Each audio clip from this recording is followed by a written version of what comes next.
every year, it's, a different array of just kids that I'm able to provide for, and not me, but my team, and donors and just people that want to give back and support these kids. When I was a foster kid, my adopted parents or my foster parents had to provide those things. Nothing was ever given to us from social services or from an outside source. So, to be able to do that, it just makes my heart smile, because I know what it feels like to be in that space, and I didn't forget that.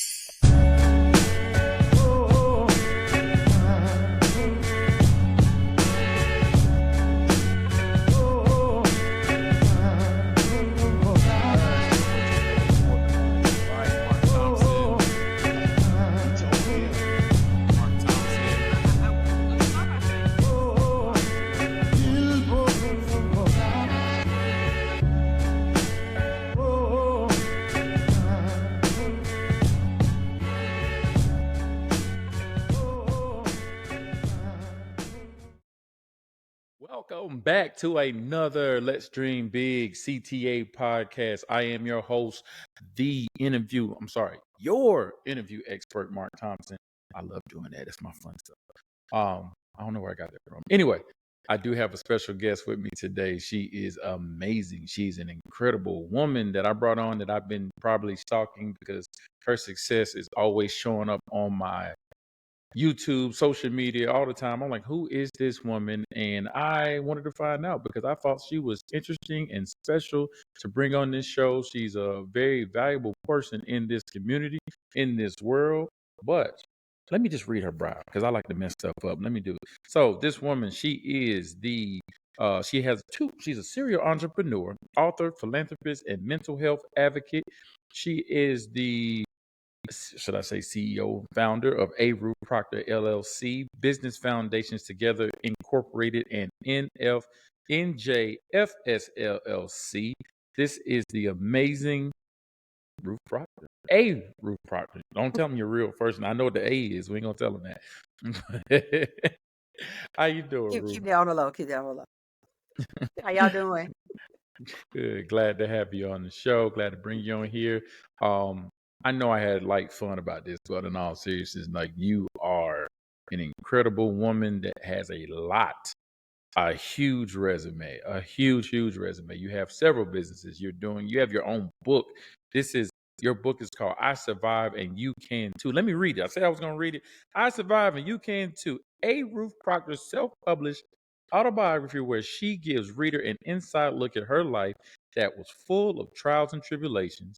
She tells her story of surviving foster care, molestation, domestic violence, and infidelity.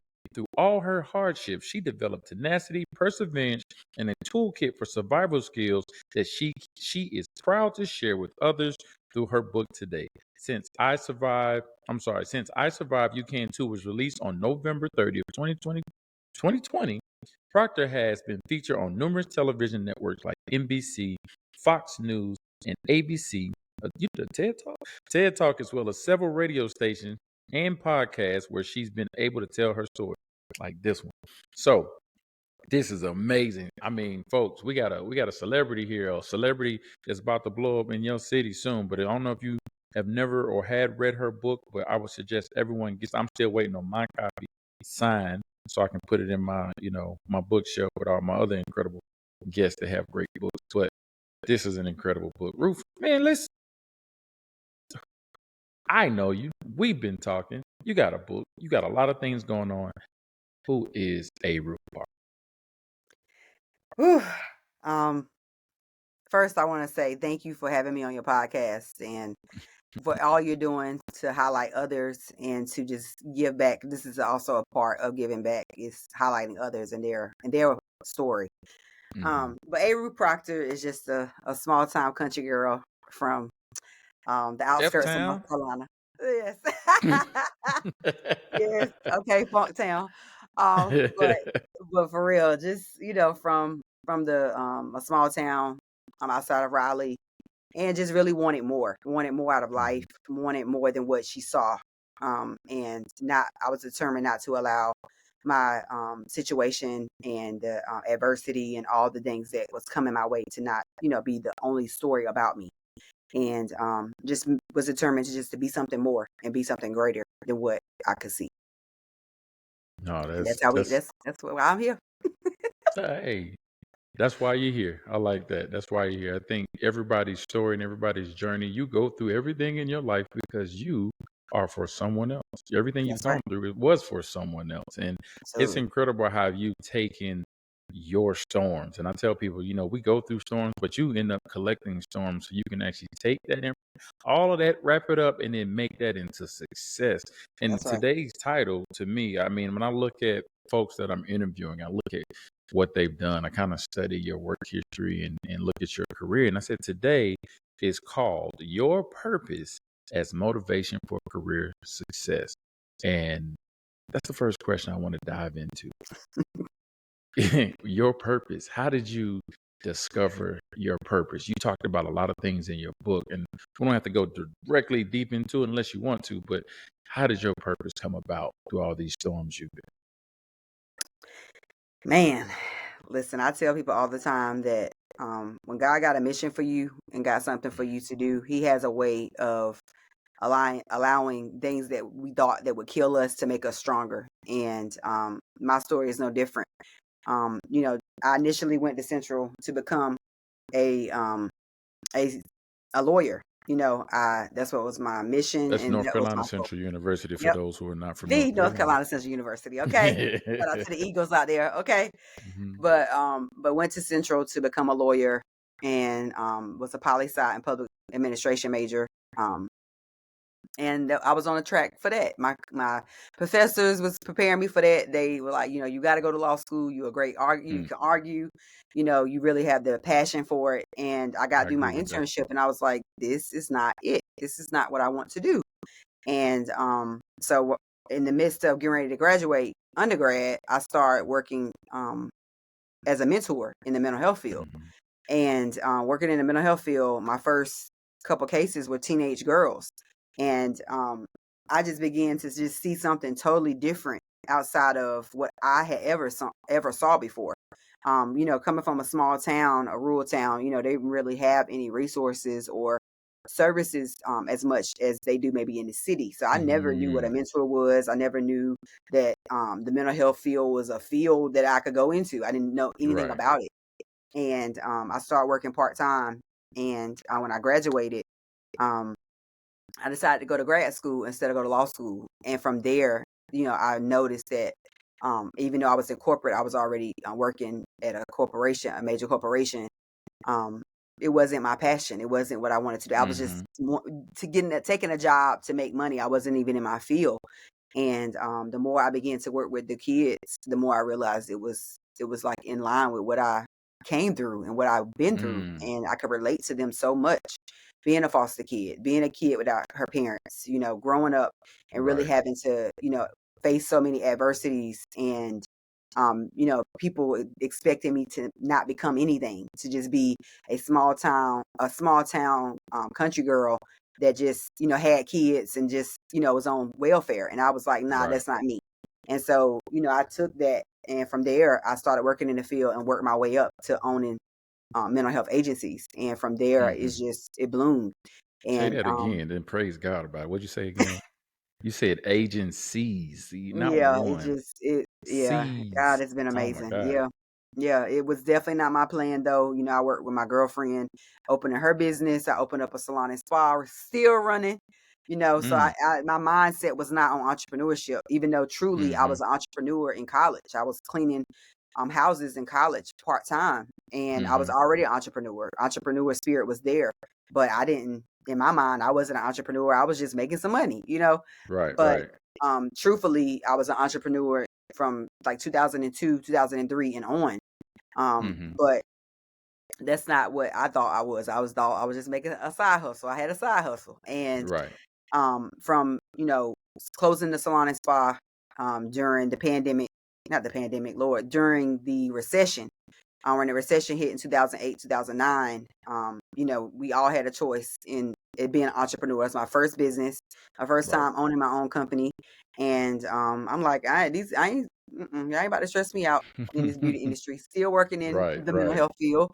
And from that point, decided to open up my own mental health agency. And so from there, I continued to just open up agencies in different states and continue to just expound. Started my nonprofit in 2008, right out of the recession, start giving back and just doing stuff for the community from the small communities that I came from and, blooming into different states. And from there, it's Right. just continued. So that's how my pain became my purpose. And then, so I'm looking at little kids that look like me. I'm looking at kids that, Mm-hmm. come from the same background as me, understand my walk. They like, it's one thing for you to go to college to be in the mental health field, to be a social worker, to be in sociology, physiology, whatever it is that you went to school for in the human Mm-hmm. service field. But that's not what the track that I was on. I had no Right. intentions of being in this field. I had no intentions of being an entrepreneur.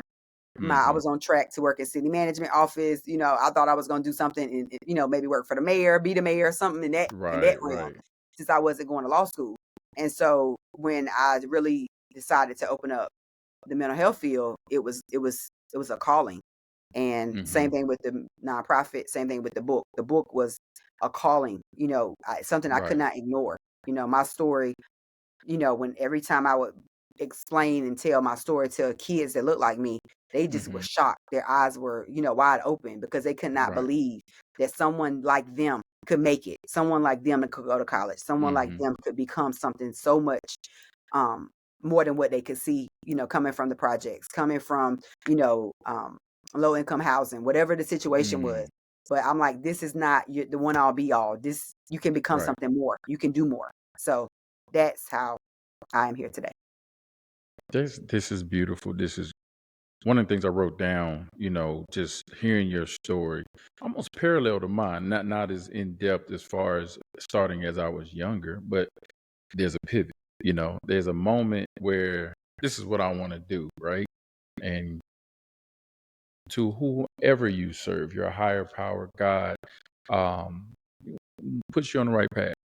Yeah. Or something doesn't work out right and you got to make a decision, and you had that pivot, you had that pivotal moment that says, not being in law school, that's not it. I went to school the same way. I'm like, yeah, I'm gonna be an athletic director. Wow. Nah, we're gonna turn over here, we're gonna put you in other positions. And it's like, man, well, this is shining over here for some reason. I'm gonna Hmm. follow this path, and I keep following that path, and it keeps leading me to more and more opportunities. And that's how, your paths get shaped. Sometimes I tell a lot of folks that, you can discover dreams that you want to do. And if it feels exactly and extremely right, you sometimes know you're on the right path just with that connection with yourself. That's a lot of things we teach as well. But I appreciate your journey, because you kind of just showcase it. That one pivot put you in position for the next, and then put you in position for the next. And then it's like, man, you build upon that. It got you in the place where today your multiple agencies, you're giving back to the community, you're speaking about your journey. You got now a legacy. Your kids now have a book that your mother has, their mother has written about her journey, and this is being spread around the world so other people can heal from your story. And that's an incredible thing right there. And that's a calling. You're right. That is something what I call anointing, and you use that, and it served its purpose for other people in this world. So that's great. Great. And you had to hustle too. For some reason, you felt like you didn't, like you said, it was a hustle. I don't care what you say. You get in them stages where you're like, you know what? This ain't no work. It's easy to me. Did it feel easy when you were hustling like that? No, it did not. And you talking about somebody that was scrubbing toilets. When I Oh, say fun stuff. started from the bottom, now we here. I mean, literally, Ooh. and I used to ask God, like, I know you did not put me on this earth to scrub toilets at this hospital and clean up this blood. Like, this is not what you Mm. got for me. You got something better for me. And mind you, that's how I Ooh. end up starting. My first full time job, I had other part time jobs. I worked all through high school. I Mm-hmm. started working at 14, so my work tenure started a lot earlier than most people. So that fight and that drive was there from the beginning, and nobody could have put that there but God, because I mean, Mm-hmm. nobody else around me was working like that. So Right, right. it was just something I just was determined to get out of my adopted parents' house. I was determined Mm-hmm. to, go to college, not have no kids until I was ready. I was just focused. And And my first job was working at a hospital being a janitor. And my first full-time job. So my freshman year, I got a full-time job, but I'm cleaning toilets Right. by night and doing books by day. And about a year later, I ended up becoming a secretary of the NICU unit. And from there, that's when I began to be supported by the nurses. They began to just pour into me. What do you need? How can we help you? And they started saying, you know what, you used to clean. Why don't you come clean my house? And from Right. there, I started working part-time cleaning houses. So you talking about cleaning houses, cleaning toilets, to now being the CEO of a company. You know, And that's you not never by forget mistake. that Nope. muscle memory of cleaning houses. So, when you ever ready to come over. Listen, I barely want to clean my own, okay? You're right about that. You're right about that. But I had to For throw that sure. in there. I know. Look, he don't be doing me right, okay? We'll talk about y'all pray for your brother. Yeah, pray for me. I need all the prayer I can get. Let's let's go back to the beginning though. So, you wanted to be a lawyer. Like you were young. I think I asked just about everybody that's on my show, at a younger age, you were inspired by somebody. You got some type of personality from somewhere. And you've been in, I think you said you were in multiple foster homes, but then you have a foster parents as well. Mm-hmm. Where did you get some type of mentorship or even direction that says, hey, this is what I want to be? There's something or someone you saw that said, I want to be a lawyer. And which is still a good thing because it puts you in the direction to show that defeat to put you to the right path. So Right. where did that come from and that drive behind that? Man, my aunt, Mm-hmm. she actually is my cousin. She was my godmother. So she's my cousin and my godmother, but I call her my aunt. We love, giving people different names. Right. But she was played a pivotal role in my life because she was a Delta. She went to Winston-Salem State University. And so I watched her go to a HBCU, watch her be successful, watch her, I didn't watch her pledge, but I knew she, did a Mm-hmm. sorority. And I knew she was in accounting. I didn't Right. know what. So I didn't really have a role model in the aspect of a lawyer, but I knew college was my ticket. I knew Mm-hmm. college was my ticket to success. And actually I had did the ASVAB, so my goal was to be a lawyer for the military.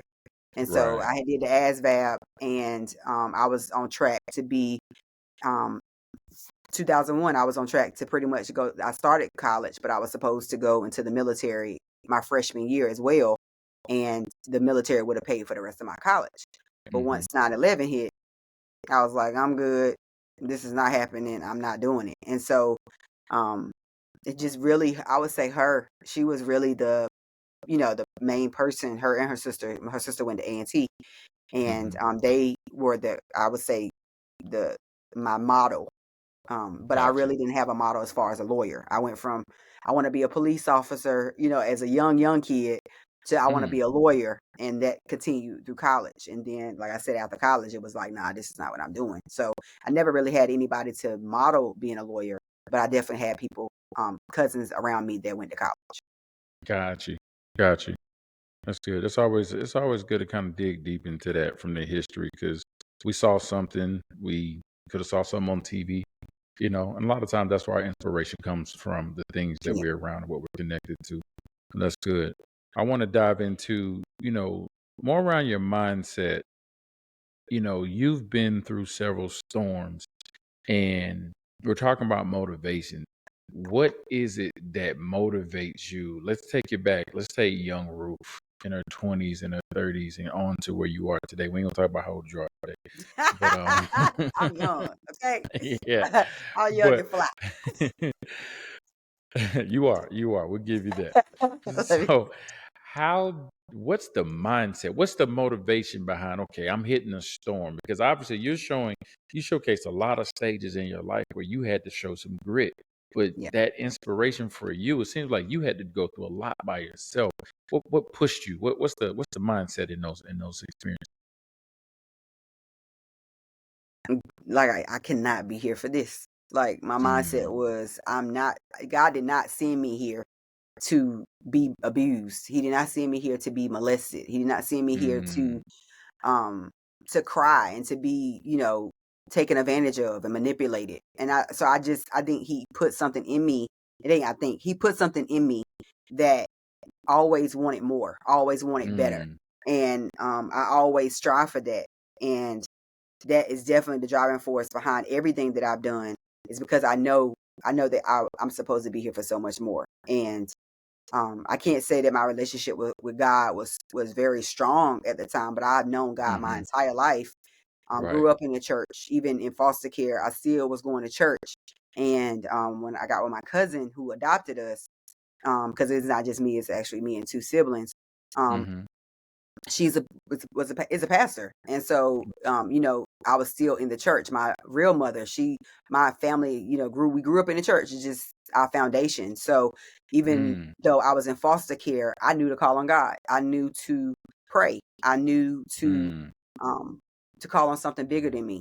And even though I was in a lot of adverse situations and I didn't know that I was supposed to be going to him regarding my situation, or that I should have been leaning to him before I made a decision, I knew to call on him when I was in bad spaces. I knew to call on him when I felt like I was empty, or I was in a bad space. I knew that I needed to call on him. And so I would say he was always calling me, always pushing me, but I did not turn to him in all the moments that I should have, which is prior, proactive instead of reactive. So. Right. No, that's good. That's good. A firm foundation. It's so one of the things when you say that, like, it was put into you, always knew you had better. The crazy thing about that is that if anybody just knows from I don't know.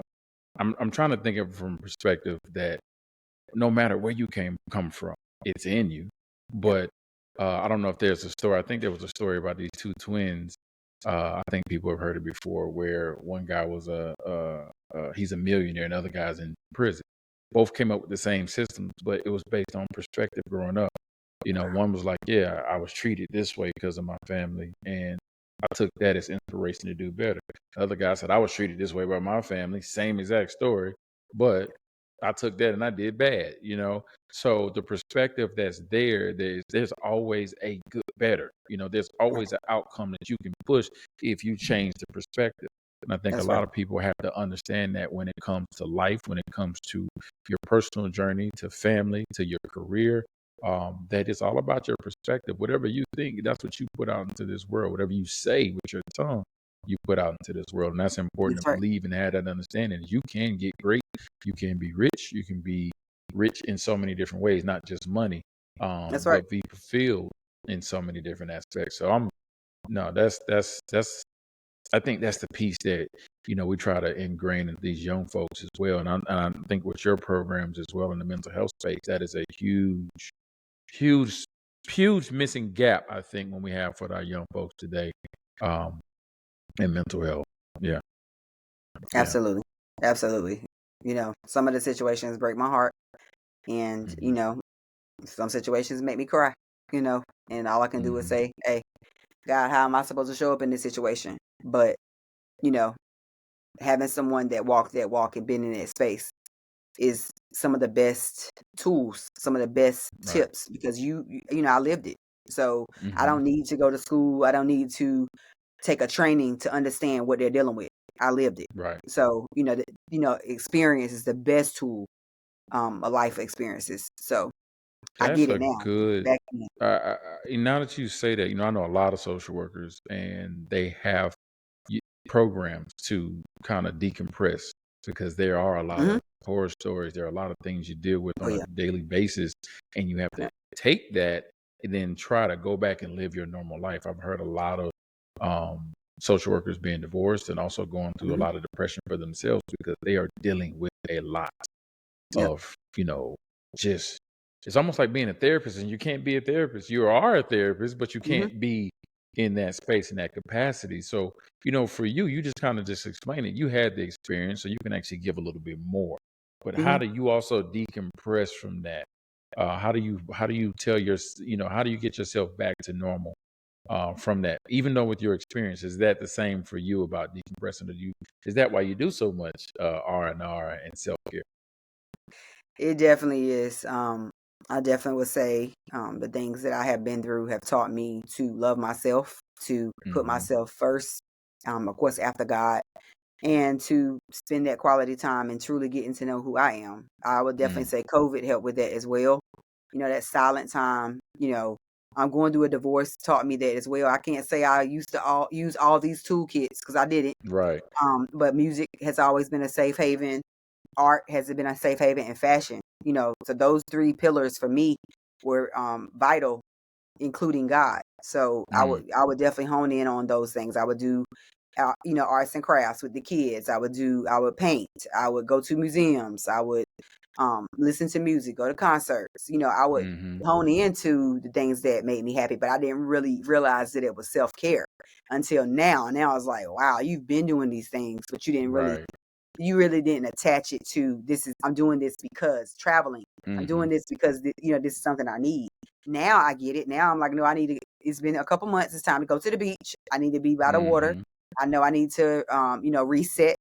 And then that way I can come back and be a better supervisor. I can be a better entrepreneur. Right. I can be a better mom, and I can show up for my people. I got great new ideas because I've been able to reset at the water. And so walking outside also is major for me. Me being outside, being with nature, being outdoors, getting grounded is very important. I do that weekly. And I think it's important for you to know what makes you tick, what makes you happy, what makes you, reset and realign and get reconnected with God and reconnected with yourself.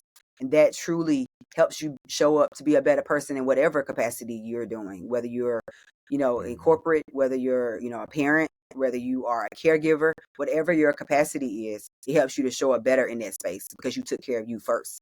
If you're taking care of everybody else, you cannot show up for those people effectively because you're not taking care of you first. I agree. I agree. I'm curious, and I think this may be outside of the topic for today, but I'm thinking like, why I think certain storms are kind of push your mind into the right direction, whatever it Yeah. is, it may be your calling. But I think people miss their callings a lot of times, right? 'Cause they're Yeah. just they may be selfish in their own actions when Mm-hmm. they need to be selfish about their self-care. But a lot of people miss the mark about self-care. I wonder why people don't think as therapy, especially in the Black community, um, why we don't think of it as healing, why we don't think of it as love for ourselves. And it could be a lot of things we could think about. The first thing that comes to me is because they've never seen it. Yep. We have always tabooed it in the Black Mm-hmm. community. I don't need Mm-hmm. therapy. I can do it by myself. That's But right. what's your thoughts about that? I have this conversation all the time. Mhm. I think in the Black community, we have been taught to spiritualize everything. Go to Mm, God, pray about it. He gonna work it out, and that is very true. But we need God and therapy. We need both. mm. He said, watch Hey, and what pray. segue? Uh, Therapy helps, God heals. T-shirts on Taylor Plus One. Go back. I We need both. We need yeah, we both. need both. We We need need both. therapy and God. Yeah, Yeah. we do. And I think in the Caucasian community, I think that they, really hone in on therapy at a young age. We Mm, don't. We say, be seen and unheard, be quiet. Don't talk about what yes. happened in the household. All Don't the snitch. cliches that we've heard all our lives. But Hmm. truthfully, we need to teach these younger generation, the next generation, that therapy is important. Therapy is how it shows you why you're making decisions that you're making. It shows you why you're Hmm. reacting. It shows you your behavior. If you don't understand you, how are you going to show up to be the best you? And that's Right. what therapy shows you. Therapy teaches you to understand what makes you click, why you make decisions, why you move this way, why you do that. Oh, I do that because I see my mama do it. I made these decisions because this is what was shown to me. Learn Right. behavior, and that's how you can correct learn behavior. But you don't know it if you've never shown it or never been exposed to it. And so I think Hmm. now, 2024, therapy is more relevant now. I think we talk about Right. it more now than mental, especially mental health in the African American community. But it's truly we are behind. We're behind the Very. needle, Yeah. and we have definitely um, idolized pastors and Mm. Christianity to the point where we have belittled people for going to therapy. But Hmm. that's not what God said. God didn't create therapists for them to just have a job. He created therapists because they have a job to do. They are Right. pouring and supporting communities and people. And when you get mama together, when you get grandma together, then grandma can help the daughter, and the daughter can help the next generation. It's a process.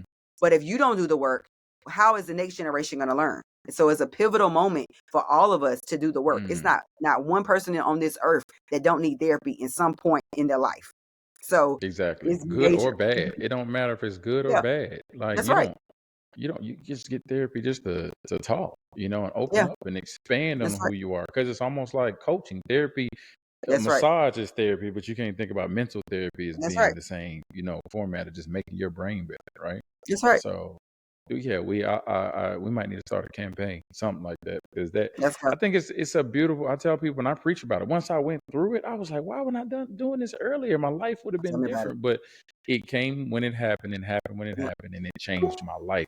It changed my life for the better. It changed my friendships. It changed my relationship with my family, my that's daughter, right. everything. If you want to change, if you want a better career, That's I right. mean, everything. It motivates you in so many different avenues. And I think, you being in that space, anyone I've known been in that space, they have a different story and they're proud of it. And they're not afraid of talking about what storms they went through. They're not afraid to talk about, like, I'm not afraid to talk about my past. I'm not afraid to talk about where I am today and the things that I go through, because I now have built an armor. And what you talked about, a tool belt, That's, my tool, hey, what you need? Okay, I got therapy, I got that's right. self-care, I That's got right. love, I got That's passion, right.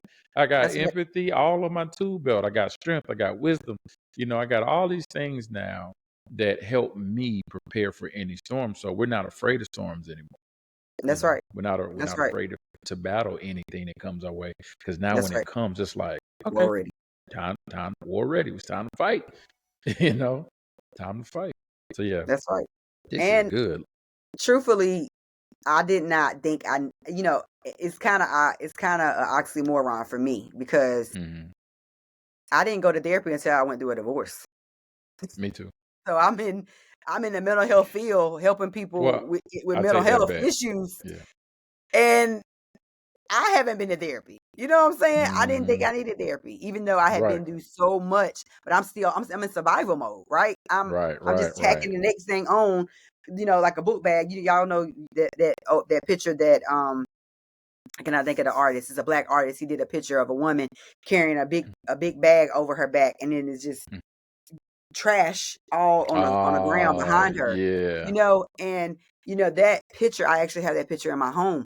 But like that picture is so important, a woman's work, hmm because we just so used to just tacking something on and continuing to walk.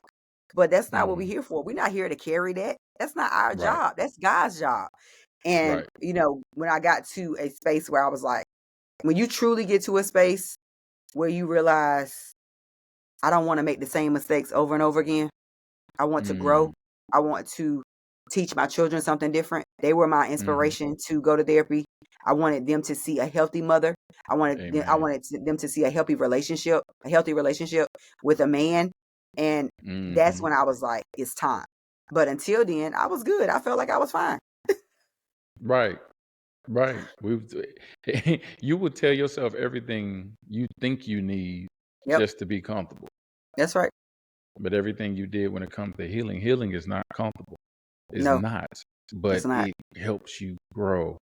I mean, Yep. a plant can't grow until it goes into the dirt That's right. before it can rise up to That's become what right. it needs to be. So So we coming that's a from nugget for survival you right mode. there. That's Right. right. That's right. To thriving. So now I'm Right. in a thriving space. That no matter what comes my way, like you said, I'm war ready. I'm prepared. I got my Mm. armor on. I got my toolkits. I got everything. I'm prepared for when things come my way. Sorry, y'all, these notifications driving me crazy.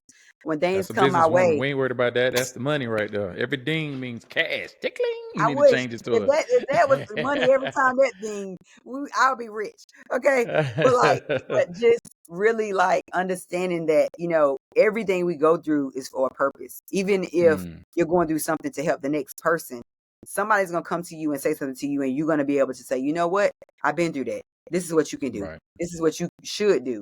And I think if we get so caught, if we stop for a second and truly think about the things we have been through and how it made us who we are, I think every person that broke me or tried to break me, every person that, Right. thought that they were, um, keeping me down or minimizing me or Mm-hmm. manipulating me or abusing me. Thank you, because it made me arrive at this moment right here. Right. Right. Made you arrive, and there's a table for them to watch you thrive, because Facts. you don't have to destroy your enemies, but they get to watch you successfully get through everything they put you through. So That's right. I like that. I Yep. love that. I ain't gonna say I love that. That's the beautiful part about life. Yep. So, man, we can dig into some more stuff here, but I want to talk about, your businesses. What do you see are some of the biggest things or accomplishments that you've done with your businesses so far, and where do you see them going from here? Man, um, I would say for the nonprofit, building foundations together, incorporated, Mhm. just, you know, watching and seeing kids in foster care units, receive, giving over 600 book bags and supplies Mhm. annually to 3 states, Georgia, Virginia, and North Carolina. Um, since 2008, every year it's been different. Every year, it's, you know, a different array of just kids that I'm able Mhm. to provide for, and Right. I not me, but my team, and donors and just people that want to give back and support these kids. When I was a Mhm. foster kid, my adopted parents or my foster parents had to provide those things. Nothing was ever given to us from social services or from an outside source. So, to be able to do that, it just makes my heart smile, because Mhm. I know what it feels like to be in that space, and I didn't Right. forget that. And so just going back every year, continuing to reach out to the foster care units and say, what do you guys need? What's going on? What's the need? What are these kids needing? And Mhm. meeting that need, in multiple counties. The county that I came from, the foster care unit I came from, I support every year. That is a Mhm. blessing to me. That is what it's about, not forgetting where I came from and going back. So I would definitely say for the nonprofit, that has been amazing. Also, in the nonprofit space, 7 kids from the inner city had just written a book. It's called, um, Lord, I just lost my whole train of thought. It's a graphic novel. Mhm. Restoring the Heart is the name of the book, and these kids are now authors. Oh, So wow. to be in a space where not only are we helping others and providing book bags and different things we've done over the years, but also watching these kids that are so smart, so just full of life, come up Mhm. with this graphic novel on their own. 7 kids, and 2 of them are my daughters, and so they are part of this too. So I never thought I would be an author, and so now to see 7 kids become Wow. authors and up under the James Baldwin Book Club, which is also a part of My Brother's Keeper and Evolve Mhm. Mentoring. And My Brother's Keeper is up under the Obama administration initiative. So that Evolve, initiative that's out is, of Durham? yep. That's Tallulah Shout Pay? out, shout out to Tallulah Pay. That's my Wow, that's my okay. sister. Yes. Small So me world. and her together, we came together. James Baldwin is up under her program, and we Gotcha. teamed up together to do the book club. And the James Baldwin Book Club is who produced this book. And so, it just been amazing. Shout out to the Boys and Girls Club on New Bern Avenue. Um, they also have played a pivotal role in providing a space for us. And these children Right. came from that location. And so just really just, you know, doing something outside of anything that I could have ever imagined. So that's what Mm. being intentional and purpose is about. It's not about what I had planned. It's about what God had planned. And Right. so that has been very pivotal for me as well. The other piece I would say with the book, and not and not to minimize what I do in the mental health field, but because that has been a major role in the communities that we serve Mhm. as well. But a lot of that stuff is confidential. It's so different. It's a different world. Right. So I don't, I talk about it, but I don't dive into it a lot. But growing up in the mental health field, because my mother has schizophrenia and bipolar, I watched, you know, I watched mental health from 5. in my own home Mm. and trying to protect her, trying to um, understand her diagnosis or what was going on. Why is she, talking to the light? Who is she talking Right, to? right, Talking to right. this invisible person. To now being in the field and helping people that have that same diagnosis. Mm. That is, for me, is so much in purpose. It's Mm. not by mistake. It's not by the whim. It's aligned with what I'm supposed to be doing. And when it comes to the book, man, did I run from writing the book. Mm. It was not something that I felt like I was supposed to be doing. It Right. was I did not want to tell my story. I'm actually a very private person. I'm Mm-hmm. pretty much to myself. Even though people think I'm a social butterfly, I am really just like mad chill, low key, laid back. Mm-hmm. And the book really made me step into a space that I felt very uncomfortable in, which is the limelight. What's that And right there? huh? I'm pointing to the picture, the introvert right there. That Listen, introvert. look, this is the book right here, y'all. Listen, but just man, that really that was therapeutic in its own right. Right. It was so therapeutic because no matter how much I wanted to run from it, God, Mm-hmm. it was so obvious that God was like, no, this is not about you. Yeah, Mm. you might be hurting. Yeah, you might be scared. Yeah, you might be in a space of fear, worried about what everybody gonna say and do. But Right. I got you. You have to do this for the people that cannot speak. You have to do this for the unheard, for the ones that cannot speak that's in a domestic violence relationship, for the Mm. kids that are being molested by their stepfather or by their father or by their parents. You have to Mm. be the voice for those people. And that for me was just such a challenging but gratifying moment. When Mm-hmm. I released this book in the end of 2020 on my birthday, I just I accepted it. I finally Mm-hmm. accepted it, and I finally knew that this is bigger than me. And when I got the outpour from men and women alike, that I helped them, Mm-hmm. learn to heal. That reading my book helped them understand why they went through certain things. I Right. knew that I had arrived where God needed me to be, and that for me, and no matter what I do in this earth, I know that I did that portion. I know I did. That was all all God, and I know I made a major difference in somebody's life, even if it's one person that I made a Mm-hmm. difference because they need to know that you can go through these things, you can survive. The rose that grew from Right. concrete is one of the chapters. Literally, no matter what you may be in, you can still come Mm-hmm. out and be spotless. I survived and you can too. Yeah, I love the title. thank It's you, powerful. You have an incredible and amazing story. thank One of the things, like you said, I think everybody had that moment in time where they're being called to do something that's extremely uncomfortable. you. Yeah, I'm uncomfortable. I was uncomfortable. Now I'm in the camera a lot more. It's like, oh, this is that's kind of right. like got a big sun glare about to Natural. hit me in the face. So I'm leaning to the side a little bit. Let's get over here like this was profile.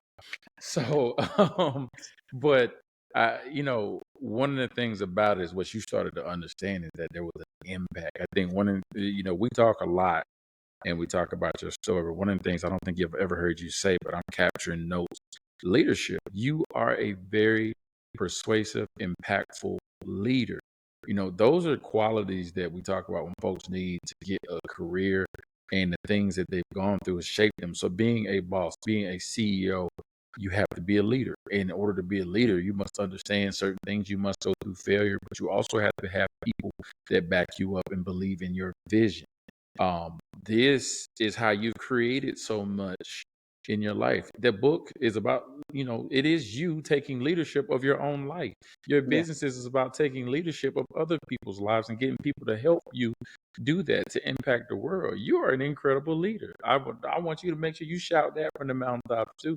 You know, um, that's very important. We talk about, your journey, but not often we talk about learning to be a leader, learning to be a servant leader.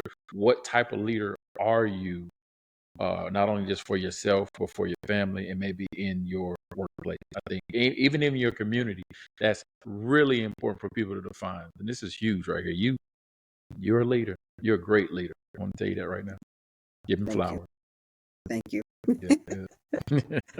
Yeah, I think So, leadership is definitely something that, you know, I hate to say it like this, but I think you either have it or you don't.